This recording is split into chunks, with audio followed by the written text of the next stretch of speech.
This video is titled Left and Right and is a collaboration between writer-audio describer Max Greyson, choreographer-dancer Jerron Herman, composer-performer Molly Joyce, and director Austin Regan, as a part of the Toulmin Fellowship with National Sawdust and New York University Center for Ballet and the Arts. The film was made in an open, empty indoor space with white walls and a gray floor.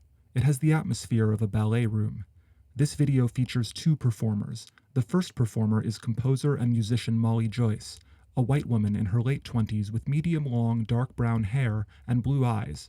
The other is contemporary dancer Jerron Herman, a 30-year-old African-American man with black hair, a black stubbly beard, and brown eyes. There is also an integrated ASL interpretation by Brandon Kazan-Maddox, an African-American man with black dreadlocks, who uses his hands and facial expression to portray the music and the lyrics. The spoken text on this video is an artistic audio description, which aims to be a bridge for perception and accessibility, as well as an aesthetic, poetic element. For this project, music, dance, and text continuously inspired each other. The video consists of 3 sections. The audio description is written from multiple perspectives and is not synchronized with the images. For the 3rd section, the song lyrics are meant to take over the role of describing.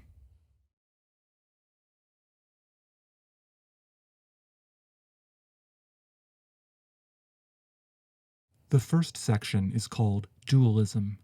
For the most part, this video has a split screen, with one of the performers on each side. On both sides, there is a white background, and both performers are dressed in black. There is integrated American Sign Language to give expression to the music. White space. A split screen. On the left, he. As he is, as he shows himself, always moving. His body is the language that he knows and speaks. On the right, she. A young white woman with dark hair, playing her brown vintage toy organ with gold decal, with thin brown wooden legs, playing the notes as if she were composing his memories.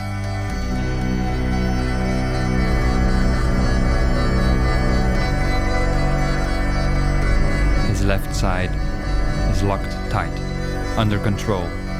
His right side is elegantly swinging, exploring its freedom, spinning like a wheel. This is him. He is both rock and water, solid and supple, guard and rascal. He toys with his polarized self-esteem. To his left lies submission, to his right lies ambition, and he is the pilgrim that wanders in between.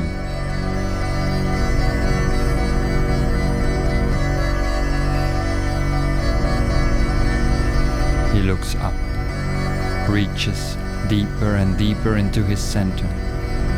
This is him utterly alone, digging himself into her focus.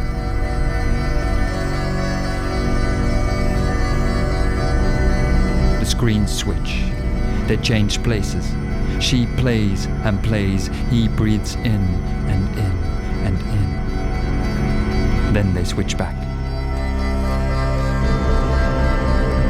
His right side approaches his left side, tries to hold it, pushes and pulls, but his left side sits tight, as if it were forbidden to be touched or moved, as if it were taboo.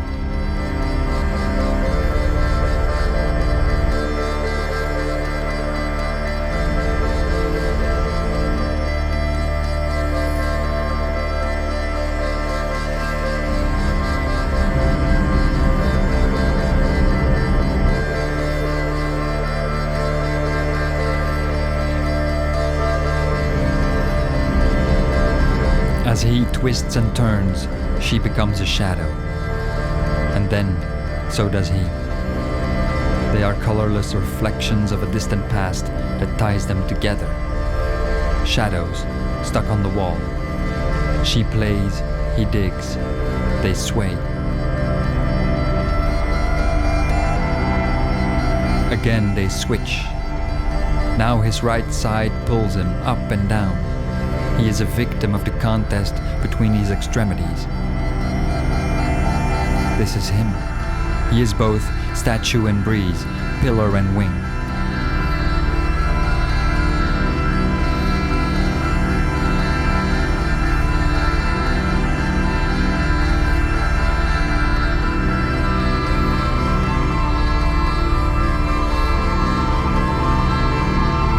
Switch. This is him, breathing in and in. Switch. This is him, breathing in and in and in, as she disappears and becomes a grotesque, sustained chord.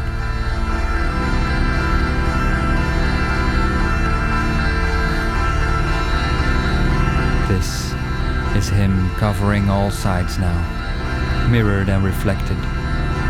This is him left and right, front and back. 4 identical versions of him moving in sync, breathing and digging. Something has changed. And so has he.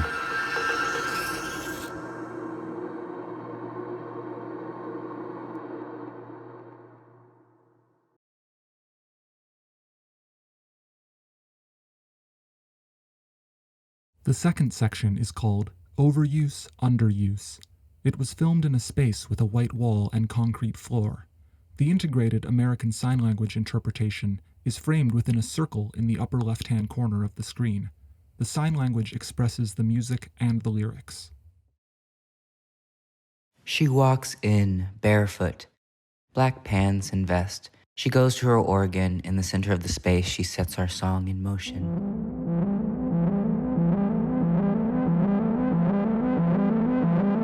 I enter in a black suit, holding a silver bucket, as if it were an urn, carrying the remnants of our shared history. As she plays, I pace back and forth on the foreground, my bare feet trailing on the smooth gray floor.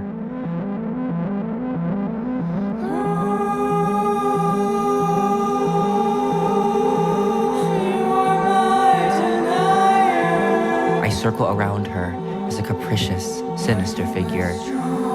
I surround her with my unpredictability. Are you the lack of love? Are you my pain? Are you my wing? Are you my power?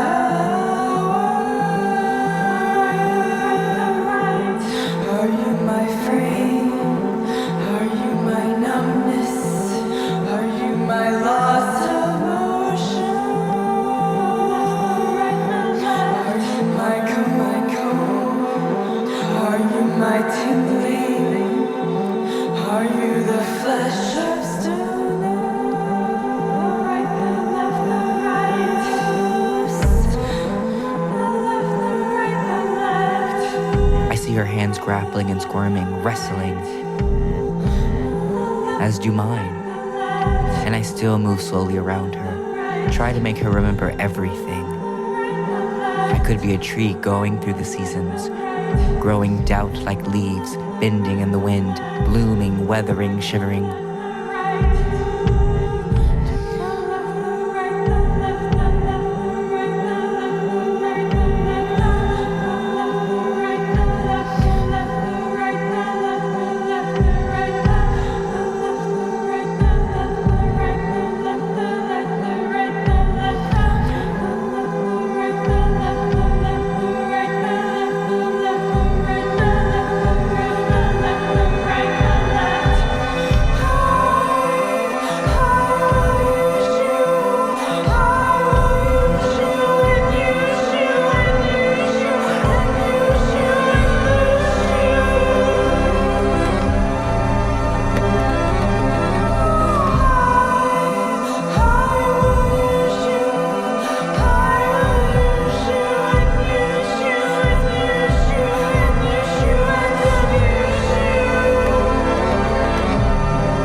side by side, slowly yet resolute.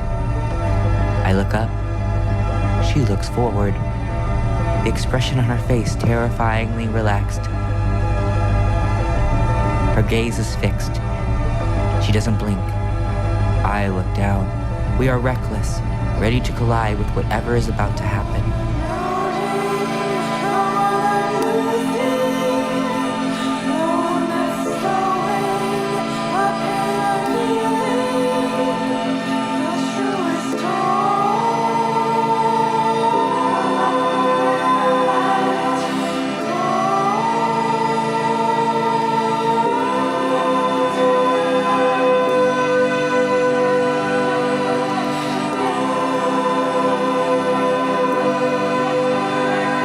Then I stand, alone. I drop the silver bucket. It hits the ground. Our pass splashes straight up in the air.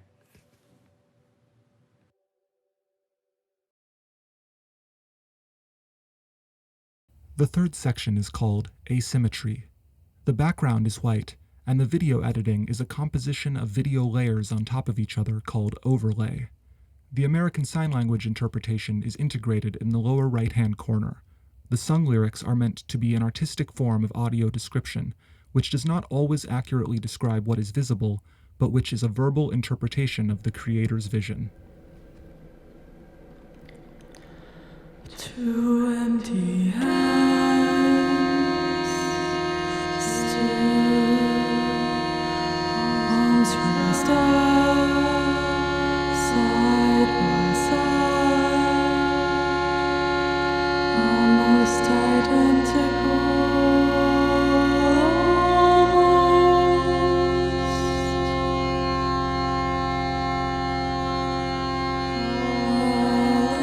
Landscape of love.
Left and Right.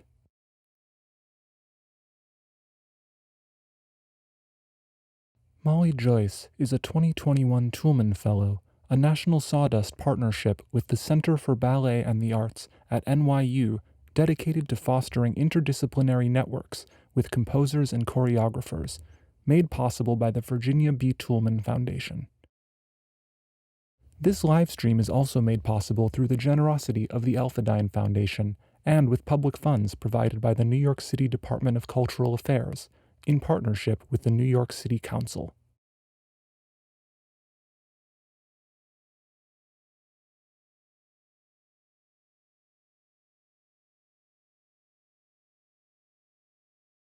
Audio describer Max Greyson, choreographer and dancer Jerron Herman, composer-performer Molly Joyce, director Austin Regan. Senior curator and programming director Nicole Merritt-Chari, producer Danielle Shelley Levy.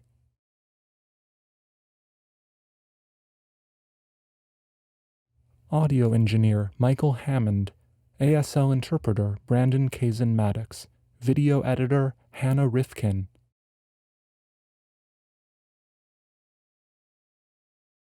Accessibility consultant Sandy Guttman, director of ASL Shelley Guy, director of audio descriptions Andy Slater.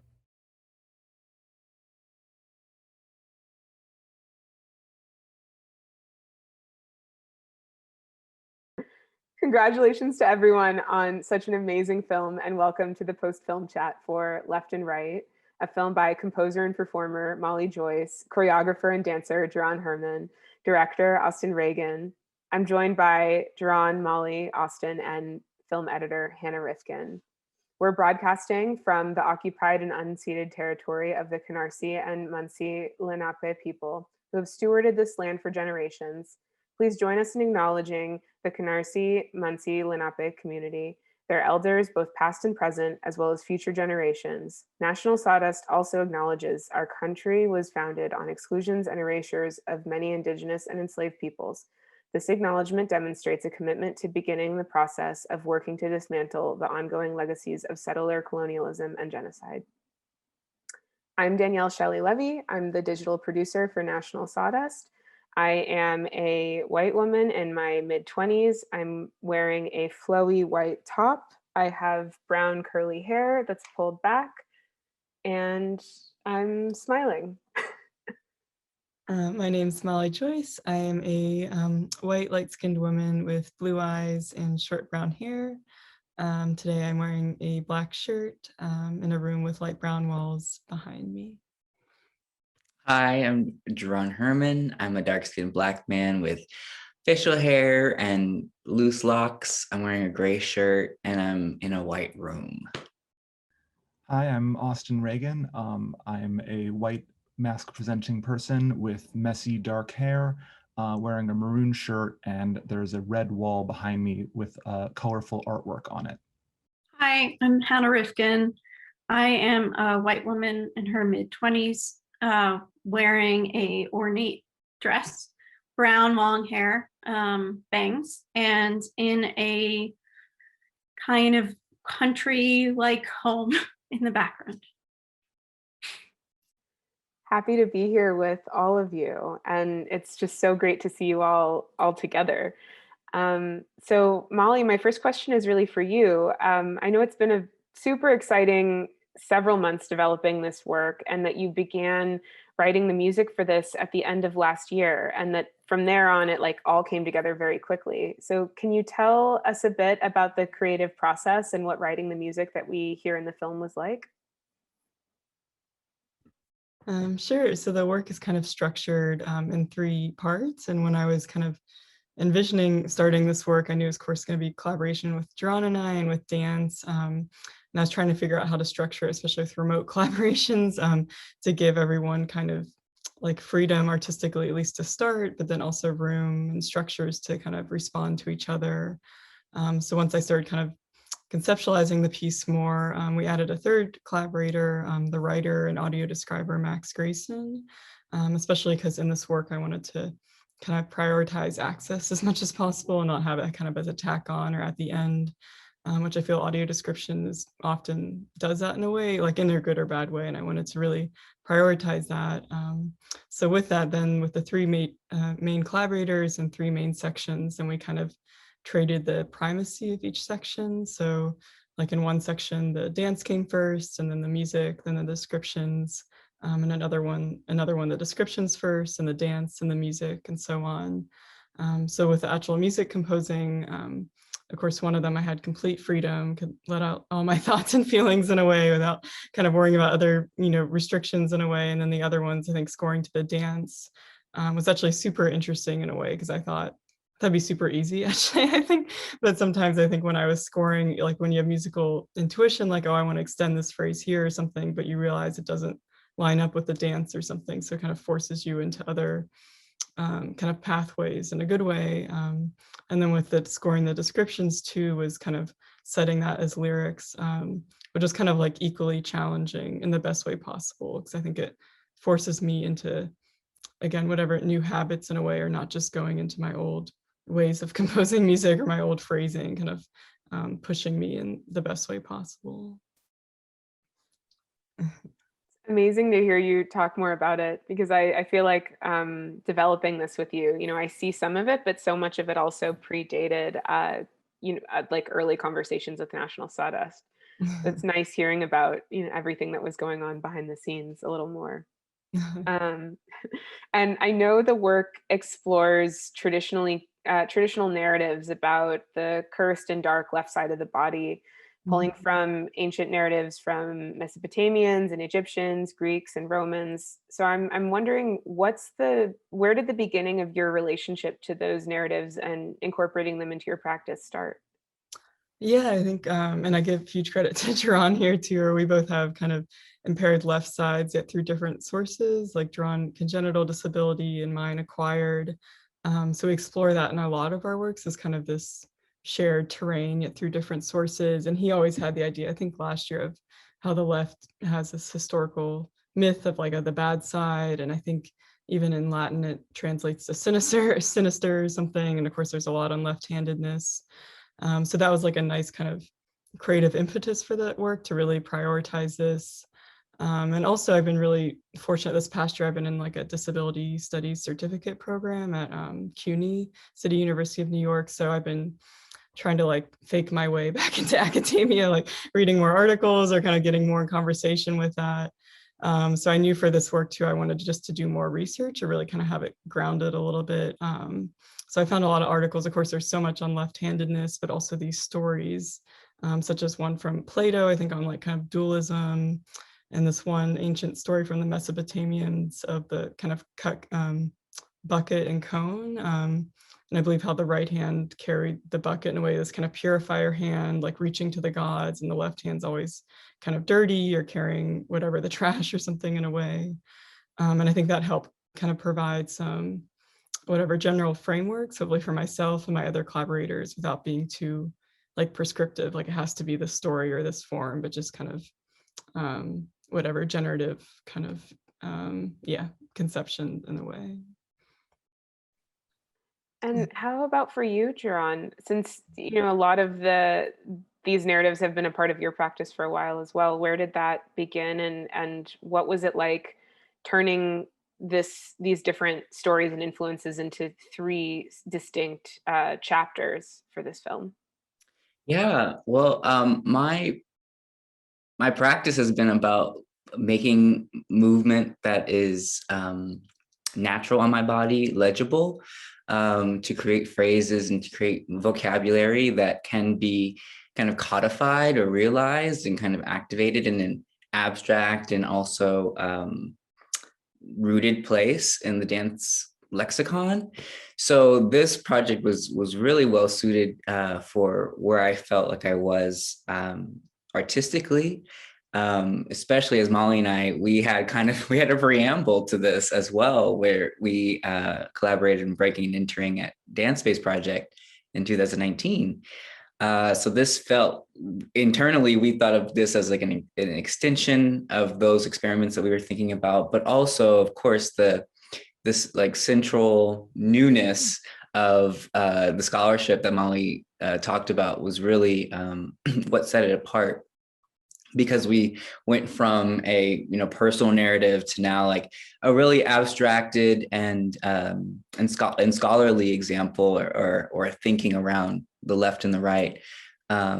It's this interesting thing. One of Molly's readings that I was able to look through described like the social mores of left and right, and how we implicitly have these real stringent and realized rules around left and right that are just kind of embedded. And so part of the work across the three sections was to kind of dip into some difference, like how could we exemplify a more integrated or different way of showing the beauty of both, the difference of both, the historical natures of both. So it was really exciting to have three separate entities, really, three separate containers to dip into that work. And they all show very differently across the three, which I'm really excited about, to have just more imagery that can be collated and talked about and referenced in later works. It was really exciting. Definitely. And it really comes through in such an amazing way. It's cool to see how each chapter feels like its own standalone piece in some ways, but then it also very much is a 20-minute work and feels holistic, and that you can kind of explore these narratives independently, but then it's this triptych too in a lot of ways. Molly, I understand, I mean, and Jerron just mentioned this too, that a lot of you have also worked together from past projects. I know you and Austin have worked together before, and you and Jerron had your piece Breaking and Entering at Dance Space. How did you assemble the team that really created this? And what about the rest of your collaborators that play a role in Left and Right? Yeah, I think I was just excited to ask all my favorite people out there if they'll let me pay them, basically. So of course I knew Jerron was going to be a dance collaboration, and just kind of thinking out towards there. And I think around that time in the fall, I came into contact with Max's work, the writer and audio describer. And again, trying to think about prioritizing access more. And I realized he would be kind of a natural third collaborator in a way, especially if there's three sections. And then Austin and we've worked on several projects together, and more recently on more video projects. So I really wanted to bring in someone like a director, dramaturg, to help just shape the work, especially in the final like stages, if you will, like as someone that's not involved as much with the actual kind of content creation or something, who can have like a more objective eye and ear to it. And then I was so happy to involve the amazing ASL interpreter, Brandon Kazan Maddox, interpreting all three songs. And also his interpretation was reviewed by our director of ASL, Shelley Guy. And then last but not least, the audio descriptions by Max are reviewed by our director of audio descriptions, Andy Slater. And that's all to review it to make it hopefully more translatable, if you will, to deaf and hard of hearing, and blind and those with vision impairments and those communities. Because I personally feel like, of course, that adds another step in the process, but it's not really worth having those elements, I think, if they're not reviewed in a way, or not really seeking feedback from direct users. And then last but not least, we also had an accessibility consultant, Sandy Guttman, who's helped along all these stages, and especially also gave us some interesting ideas to start with on the left and right, like other artworks, just to start thinking about what this will kind of sound and look like in the end. And I mean, you touched on a lot of the layers that really are a part of this piece. I think at the highest level, it feels like music and choreography and working with accessibility, both as an aesthetic, but also as like a bridge for greater perception, have been really big themes in the development of this piece. And it's interesting to also think about choreography, because the ASL interpretation is a form of choreography. There's Jerron's contributions. There's the editing really feels choreographic in a lot of very deliberate and interesting ways.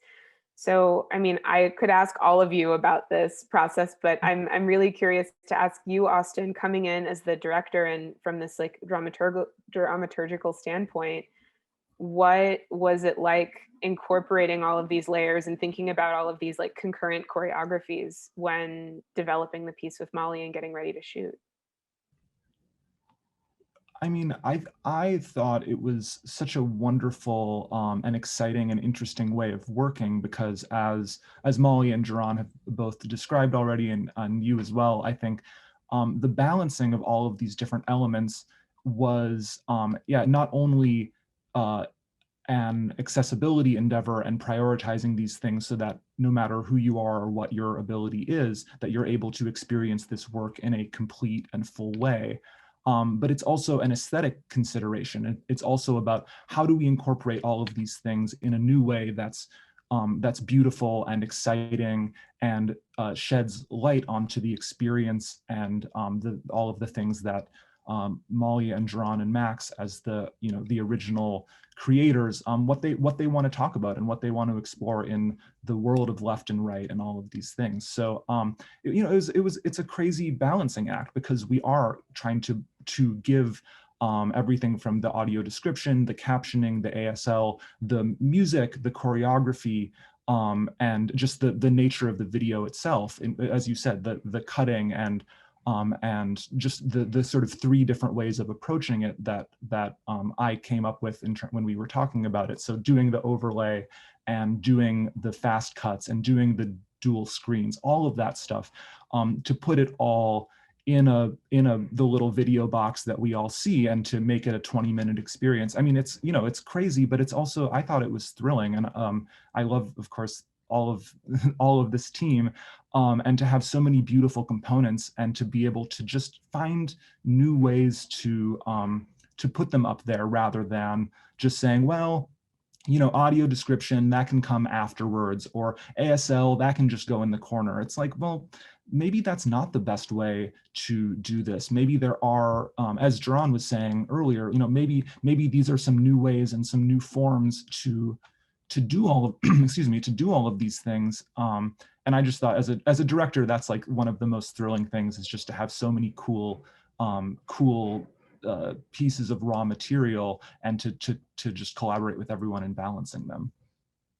And before we continue, joining us now from Antwerp is Max Greyson, who is an audio describer and core collaborator on Left and Right. Hi, Max. Hi Danielle. Hi everybody. My name is Max Greyson. I live in Antwerp in Belgium. I am a 32-year-old white Caucasian male, 174 high. I have blue eyes, a little stubble. My skin is quite red from the sun. And I'm wearing a black t-shirt and a blue sweater. Hi, Max. Great to have you here. Thank you. Awesome. So where we left off, Jerron, I was actually going to ask you, I'm curious. So Austin was just talking about bringing together all of these different layers and collaborative elements of the piece. And I'm curious for you, what was it like choreographing your section, and then also choreographing the other sections in response to the other elements that had already been developed, since you all kind of had this very democratic approach of Molly writing the music for one and you starting with choreography for another. What was that process like? Yeah, well, I love a task, and I love a challenge. I think that it was really exciting to, mold and meld and create phrases that were really, really respectful of the originating media. And so felt more so like a custodian of someone else's work, or someone, of the other collaborators, as it pertains to the movement.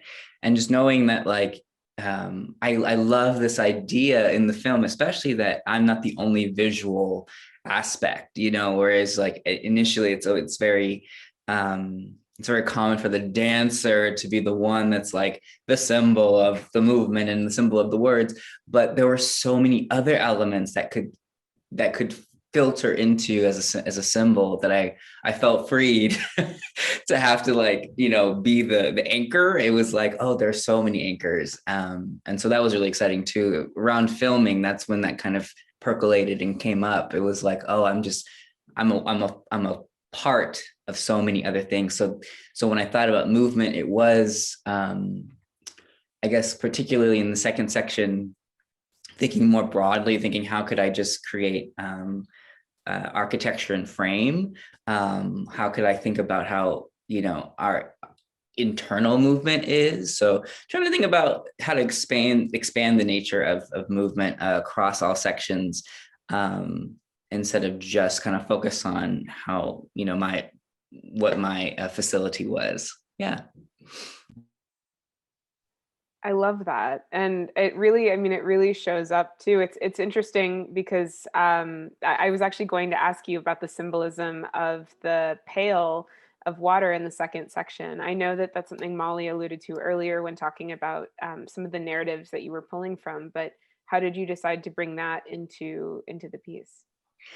That was one of those beautiful moments in studio. Like it was just us, Austin and Molly, like in studio, semi-tired, you know. It was like it was Valentine's Day. So I think we were all feeling the love.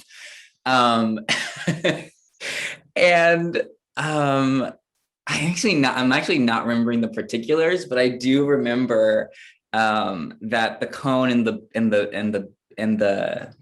the bucket was integral as a symbol, as a grounding symbol of what we were trying to convey, and how could that be manifested in movement.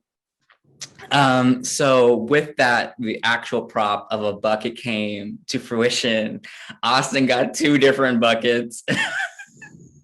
He got an orange one and the silver one, and the silver one just like popped for all of us. And we went with that. I think the water for me, because of overuse, underuse, the nature of overuse, underuse as well, in my particular biology, my arm loosens at you know, sustained stimulation or sustained, you know, weight. So that was really integral to the movement as well. This bucket could be like weighed down with actual water, which was purified, you know, which symbolized purification and was embedded in the lyrics, Molly's lyrics. So it all just kind of was alchemical and wonderful. And yeah, but it's one of those special collaborator, all hands kind of moments. And it was really exciting. And because we had been, we were just around each other trying to script this section and what it could be. And then it really landed quite nicely. So Austin, a lot of your work has been live performance in opera and in theater. What was it like thinking about a digital stage when directing this? Well, I mean, I think the biggest thing that was in the forefront of my mind was just sort of what I was starting to talk about earlier, which is the balancing of all of these elements, which of course is totally different in a digital format than it is in a live format, which is, and we've talked with this work even about, well, what if we did take it into a live format? What would that be like? Of course, we're in, you know, 2021 right now, and the world is what it is. So sort of, you know, as Jerron and others have alluded to, like the restriction of it, the knowing that it's going to be live streamed. We know that it's going to be a collaboration between music and choreography. And it's going to be in this little box. It's going to be in a box on a computer, and that's how people are going to experience it. And so for me, it was just about trying to imagine all of the different ways in this kind of democratization of all of the different elements that was a huge priority, as I said, both aesthetically and in terms of accessibility. Like, I just thought, well, how do we do that? And for me as a director too, and as a contributing artist, you know, how do I talk about all of this juxtaposition and all of the left versus the right, and these questions that Molly and Jerron and Max were initiating from all of the research. And so, yeah, so I think it was about, you know, coming up with these different ways of exploring it, coming up with a version of a dance, choreography, music video that wasn't just the straightforward thing that we've seen a million times, really playing with form and using that form to bring in all of these other elements and to elevate things like the ASL and the audio description, in collaboration with this terrific team, in collaboration with Hannah, our editor, who, it was very important to us that our video collaborator was someone who was an artist as well, and not someone who we just said, oh, here, do X, Y, and Z, because we weren't storyboarding this the way that you would do in a film that you knew what every shot would want. Like Jerron said, we were coming up with things in the studio. I was shooting it on video, and we were just making it as we went along and just talking about what could this be, and how do we balance these many elements. So it was really exciting. And I primarily work on stage, and I've done various video projects as well, but nothing like this with this many elements. And I have to say it was really cool, and I love working in this direction. Definitely. And it all really shows. Like, I know from our earliest meetings, there were so many influences for this collaboration and for this work, especially in the realm of video art. I remember looking at Evan Chapman's Out of a Thought and Felix Gonzalez Torres's Perfect Lovers, and that you were really pulling from this history of really interesting ways of thinking about how do we incorporate layering, or how do we use space on a screen with video art.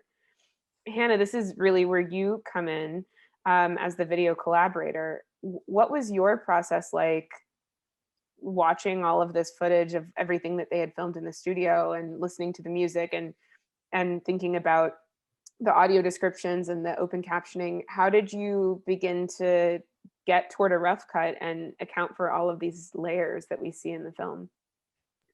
Yeah, like Austin said, it's very much a balancing act in editing, so many different layers coming in together, and having wanting the content to speak for itself while also being visually interesting and visually playing with each other, right? In the first piece, Dualism, there's a lot of play between the two screens, and the two screens talk to each other in a very interesting way. And yeah, it's more than just a split screen. Things flip around, and then some, Jerron's hand goes into another screen and talks to Molly's hand. And so a lot of my process was just exploring the footage, exploring all their notes, and talking to everyone about what they wanted, but also just seeing how things work together in kind of experimental way, like pieces, how they play together. Yeah, it was a fascinating project. What I also loved was that each section, like Austin was saying, had very specific editing rules, right? So the first was a split screen. The second is the very quick cuts. And then the third, asymmetry, is overlay. And so that plays with a lot of, technical things to think about when editing, but also visually, each section, how do you say and incorporate everything while keeping things not overdoing it, but also not obviously underdoing it, the balancing act of editing. Yeah. Definitely. It's amazing to see. I remember split screen and overlay being something that it seemed like it was always on the table from our first meeting. I think, Austin, I met you and Molly, and y'all were just like, we need a video collaborator on this. We have all these things we want to bring together. We don't know how exactly we want to do it yet, but we want to use split screen, and we want to use overlay. So it's really amazing to see how it all took shape. And Hannah, I'm familiar with your work from before too, but this also feels like such a different use of split screen from other things I've seen you do, where there's so much white as a color incorporated into the film, and there's just a lot of the space on screen is being used completely differently. What were some of the decisions, Hannah, that you made when thinking about having ASL interpretation in a circular frame in one chapter versus in a long rectangular frame for asymmetry? thinking about like the geometry of the screen, what was that process like? Yeah, I mean, we had all discussed different ideas for the ASL, and like stated before, I don't think there was any desire to have the ASL feel like traditional ASL, where it's just stuck in a corner and you forget about it, kind of. Each section has its own specific reasoning for having it that way.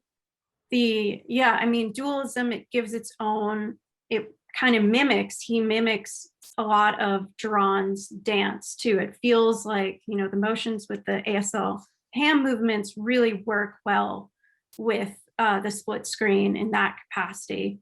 And then the circular idea, I think that maybe it was Austin, we were talking about that, and Molly, we had a whole conversation about how to best incorporate the ASL in that piece, since there was so much happening. But having him be the constant, almost like a collage, right? He's on top, he's the top layer, he's even on top of some of the caption bar. So he's in front and he stays there, but he's circular. So he feels like he is his own kind of portrait vignette in the piece. And he really has he is a character in that piece, which is really important. And then the asymmetry, it also is interesting. I think we had talked about a column being really important. Asymmetry, everything is kind of asymmetrical, right? So playing with the captions on the left side and the ASL on the right, and creating this kind of interesting form in the center that kind of interacts with both things. So it was very fun to play with. And the ASL was amazing, and it really had a great impact, I think, on Jerron and Molly playing. It really felt cohesive, which I was amazed and loved, definitely. Yeah.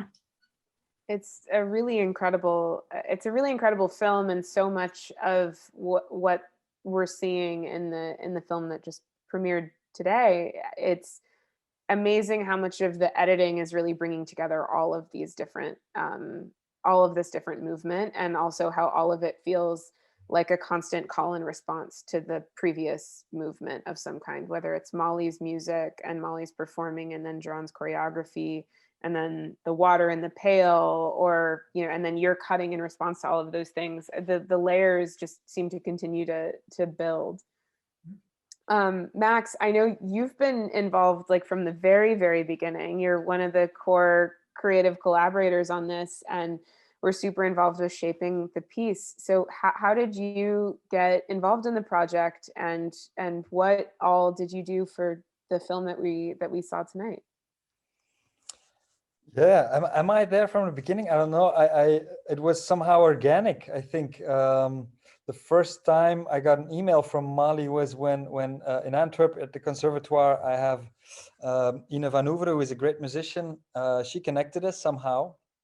And then we started talking about things we're doing. And then somehow I think both Molly and I felt like, well, I mean, let's do something together. And then all of a sudden she asked me to be a part of this great video project she had, and I jumped in, which was great. And artistically, one of the most challenging things I've ever done, with an ocean in between. That's a different type of work, but I loved it all the way. I think it's what I wanted to try to do. I don't know if we succeeded in that, because accessibility is always first, and as a writer, that's a very hard balance always, because I'm more of a poet, so I don't want to be understood, but then I have to write this thing which is meant to be understood and to give accessibility. So this balance that was quite hard, but immediately when Molly introduced the theme, the left and right, this is something which really put everything in motion for me as well. And then afterwards, of course, the great video and the music and everything, but it was the idea itself which really started it all for me. She had Molly sent me like a PDF with all kinds of research, which was super interesting and which we didn't end up really using, which is good. It's always like that. It's like food for the brain, and then you leave it behind you. So in that sense, I'm there from the beginning, but I'm also I just tagged along, in a sense, to a great idea, which we all gathered around somehow. I feel there was no real imbalance in who was taking the lead or who was no. There was one silver bucket, and we all dropped our stuff inside that bucket somehow. Yeah, that's how it feels now, I guess. Yeah. That's so great. That's really, really great. And I know you mentioned this earlier, but I know you have a background in poetry and specifically slam poetry, and that you also just recently completed a big research project on artistic audio descriptions. True. I'm curious how that informs your work, and what are the considerations that you now make after doing this research project as well. Oh, it's a big influence. I must say that I started, it was a 2-year research project at the Conservatoire here in Antwerp on integrated audio description, mainly for music, theater, and dance. And somehow it's not, I mean, it's all my work is now somehow influenced by it, because I somehow I forgot, and I think many writers might have forgotten, that description is the core of what we do as poets and writers, whether it's theater, whether it's novels, whether it's poetry. Description is really at the heart of it. And I think like the media culture somehow makes that obsolete, the description. So we tend to describe less. But then I rediscovered description as a completely artistic, aesthetical thing. And this is what drove me towards that accessibility need, which is also there. So it's like 2 flies in 1 clap is what we would say in Flemish. 2 flies in 1 clap. So yeah, description is a part of everything I do. I think I just there was just a novel published last month, my new novel, and it's much more descriptive than it would have been 3 years ago, just because of that, because I've really discovered the strength and the need for description and what it brings, not only on accessibility but purely aesthetical. It's really, yeah, I love it. It's amazing to hear about the other ways it's come into other parts of your practice too, just the influence of this research.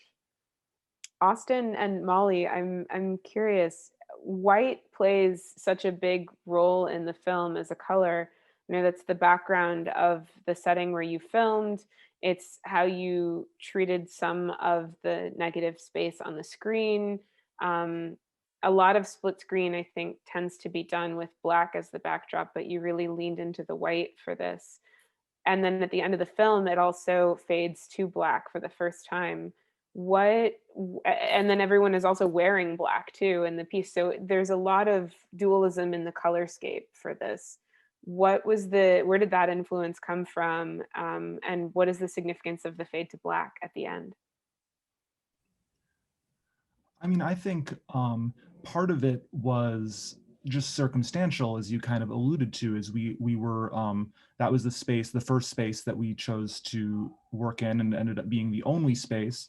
And so just thinking about what is that space and finding it, and finding a way to explore these performances and film them in the space, that great kind of vast white blankness seemed very interesting. And I think I was interested visually in any sort of contrast, because that's what we were talking, left and right. The whole thing is about one major contrast, and how it's been interpreted and explored through cultures and through history. So I think that it was just that, and maybe that's partly. I've just been thinking about, you were talking about how I mainly work on stage, and that's sort of maybe it's a stage thing, or maybe the way I do it is just as a stage director is like, you wait till the last minute to make decisions because you want to have options open. And then when you find yourself in the space to do it, you have to be really decisive. So I think we all just liked that kind of whiteness in terms of the canvas that it provided for visually, because I knew that there was going to be so much going on, particularly in the kind of the video elements like the overlay and things like that, and balancing the choreography and the musical performances by Molly and all of that. So I think just the high contrast and the amount of juxtaposition was very much of interest to me, as well as just the fact that, you know, if we had had a really busy background, for example, on top of all of that, it would have been one more complicated thing when we're already balancing 7 complicated things. And then the shift at the end was just, again, talking about contrast, beginning and end. It's one of those things like left and right. It was another way to, within the confines of a 21-minute video, to provide a visual version of a juxtaposition, which is all of what we were trying to explore, is the difference between things. And that's reflected, I think, in so many ways, but, you know, in the difference between Molly and Jerron, and the difference between a wide shot and a close-up shot. It's just layers upon layers upon layers, trying to do it as many different ways as possible. At least that's how I was thinking about it. It's great to hear you speak more to it as well. I feel like it's so mesmerizing, the way that you took 2 colors and really harmonized them and pulled them apart in a lot of different ways. Molly and Jerron, I read somewhere that when you performed your piece Breaking and Entering at Dance Space, that each show ended in a dance party. Is that true? It is. It is. So I'm curious, I mean, because this is a digital performance and it's a totally different piece, what should people do after watching this? Should they have a dance party, or do you have any other suggestions? TBD. Yeah, I feel like you should like have a glass of wine after I was this. gonna say happy hour. Yeah, this piece, I feel like people should paint after this piece. Like people should make something else after watching this piece. Just like scribble something, write a description, or hammer on some pieces of silverware. I don't know, make something out of this. Yeah. Draw on the white canvas there. Amazing. I'm gonna pour myself a glass of wine and do like all 5 of those things, maybe at the same time. Thank you to each of you for your amazing work on this film and being a part of our Digital Discovery Festival this season. It's been such a pleasure and a joy to create with y'all and make this possible. Molly Joyce is a 2021 Toulmin Fellow with her Toulmin collaborator, Jerron Herman, a National Sawdust partnership with the Center for Ballet and the Arts at NYU, dedicated to fostering interdisciplinary networks with composers and choreographers, made possible by the Virginia B. Toulmin Foundation. This live stream is also made possible through the generosity of the Alphadine Foundation and with public funds provided by the New York City Department of Cultural Affairs in partnership with the New York City Council. Thank you, everyone. Thank you to all of these foundations, and congratulations to every single one of you.